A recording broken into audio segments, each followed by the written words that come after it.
Hello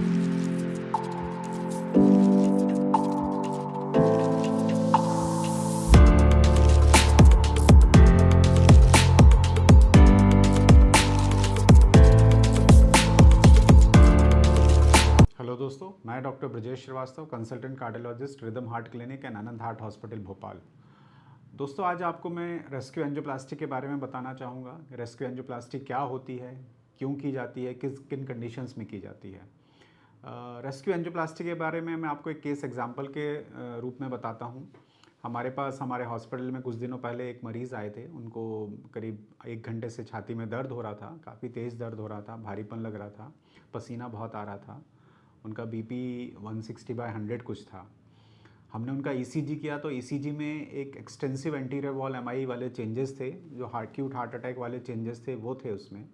हमने उनका eco किया, इको में देखा तो हार्ट का जो एक पोर्शन था वो मूव ही नहीं कर रहा था। उनके हार्ट की पंपिंग जो है कम हो गई थी, नॉर्मल से करीबन 35-40% रह गई थी। सो एक्यूट हार्ट अटैक का केस था। तो इस कंडीशन में हमको इमरजेंसी में हमने उनको खून पतला करने की दवाई दी, खून पतला करने के इंजेक्शन दिए।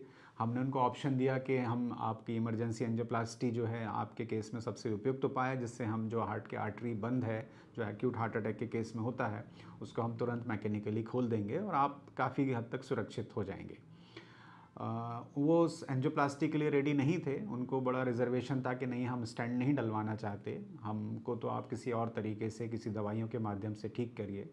तो जो दूसरा बेस्ट ऑप्शन होता है ऐसे केसेस में, जब मरीज़ एंजियोप्लास्टी के लिए तैयार नहीं होता है, उसके अनेक कारण होते हैं। जैसे कि एक तो इनका बायस था कि नहीं, हमें स्टेंट नहीं डलवाना है। कई बार फाइनेंशियल रीजंस होते हैं, क्योंकि उसमें कॉस्टिंग लगती है, हार्डवेयर यूज़ होता है।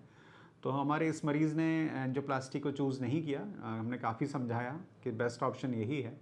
तो फिर उन्होंने दूसरा ऑप्शन पूछा। तो दूसरे ऑप्शन में हमने उनको बताया कि हम थ्रोम्बोलिसिस कर सकते हैं, जिसमें हमको क्लॉट को डिज़ोल्व करने की दवा देते हैं, और उसमें भी 100% गारंटी नहीं होती हम क्लॉट डिज़ोल्व करने की दवा दें और वो आपकी आर्टरी खुली जाए।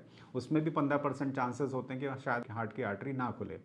तो भी ये सारे रिस्क एंड आगे का जो कॉम्प्लिकेशंस हैं वो सारे बताते हुए भी हमने उनको प्रयास किया बेस्ट ट्रीटमेंट देने का। उन्होंने थ्रोम्बोलिसिस का ऑप्शन चुना। तो हमने उनको थ्रोम्बोलिसिस दिया, बेस्ट मेडिसिन यूज़ करी उसके लिए, जो भी एविडेंस बेस्ड मेडिसिन होती है। और हमने फिर इंतज़ार किया कि क्या उनके सिम्टम्स कम हुए या उनको ईसीजी में चेंजेस सेटल हुए। हमने करीबन 1-1.5 घंटे तक उसका वेट किया। तो उनको छाती में दर्द बना रहा, उनका ईसीजी सेम ही रहा और उनकी हालत में सुधार नहीं हुआ। उनको वही छाती में पेन वैसा ही बना रहा, उसमें थोड़ी भी कमी नहीं आई। तो फिर अब वो लोग परेशान हो गए, उसके अटेंडेंट्स, और उन्होंने पूछा कि अब क्या करें डॉक्टर साहब, क्या करना चाहिए। तो हमने कहा कि ऐसे केस में हमको फिर इमरजेंसी एंजियोप्लास्टी अभी भी ऑप्शन है। अब हम इसको रेस्क्यू एंजियोप्लास्टी बोलते हैं, वो केवल शाब्दिक शब्द चेंज हो जाता है। ये इमरजेंसी प्राइमरी एंजियोप्लास्टी ही है, क्योंकि रेस्क्यू कर रहे हैं एक सिचुएशन से हम, क्यों थ्रोम्बोलिसिस से रेस्क्यू कर रहे हैं। थ्रोम्बोलिसिस चूँकि अनसक्सेसफुल हुआ है तो इससे रेस्क्यू कर रहे हैं, इसलिए हम इसको रेस्क्यू एंजियोप्लास्टी बोलते हैं।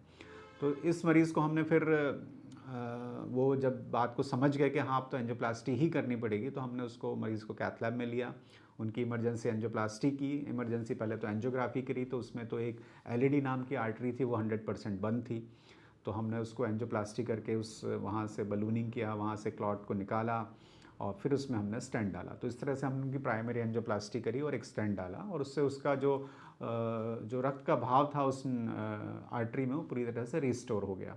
और जैसे ही हमने उनकी ऑन टेबल ही जैसे ही हमने फ्लो एस्टेब्लिश किया उस आर्टरी का, उनका पेन कम हो गया, उनके ईसीजी चेंजेस सेटल हो गए, उनके जो पल्स और बीपी के पैरामीटर्स थे काफ़ी कुछ सामान्य अवस्था में आ गए। तो उनको उससे काफ़ी फ़ायदा हुआ, और मरीज़ जो है बाद में उनकी रिकवरी भी जल्दी हो गई। उनका हॉस्पिटल स्टे हार्डली 4-5 डेज़ का रहा, और उसके बाद वो स्वस्थ होकर डिस्चार्ज हो गए। तो कहने का तात्पर्य ये है कि प्राइमरी एंजियोप्लास्टी ही हार्ट अटैक का सबसे बेहतर और सबसे बेस्ट उपाय है। इमरजेंसी एंजियोप्लास्टी जो जहाँ अवेलेबल है वहाँ इमरजेंसी एंजियोप्लास्टी की जानी चाहिए। जहाँ पे दूर दराज के क्षेत्रों में, जहाँ पे एंजियोप्लास्टी की सुविधा उपलब्ध नहीं है, कैथ लैब नहीं है, वहाँ पे पॉलिसी है कि आप थ्रोम्बोलिसिस थेरेपी दें और तुरंत उस पेशेंट को ऐसी जगह ट्रांसफ़र कर दें जहाँ पे कैथ लैब हो, और ज़रूरत पड़ने पे उसकी इमरजेंसी एंजियोप्लास्टी या रेस्क्यू एंजियोप्लास्टी की जा सके। तो इस चीज़ को आप समझें कि primary angioplasty is the best treatment for heart attack, और जहाँ ये उपलब्ध नहीं हो वहाँ आप तुरंत के तुरंत ऐसी जगह पहुँचें जहाँ ये उपलब्ध हो। धन्यवाद। अगर आपको मेरा ये वीडियो पसंद आया है तो आप इसको लाइक करें, शेयर करें, मेरे चैनल को सब्सक्राइब करें और बेल आइकन दबाएं ताकि आपको मेरे नए वीडियोस के नोटिफिकेशंस मिलते रहें। Thanks a lot.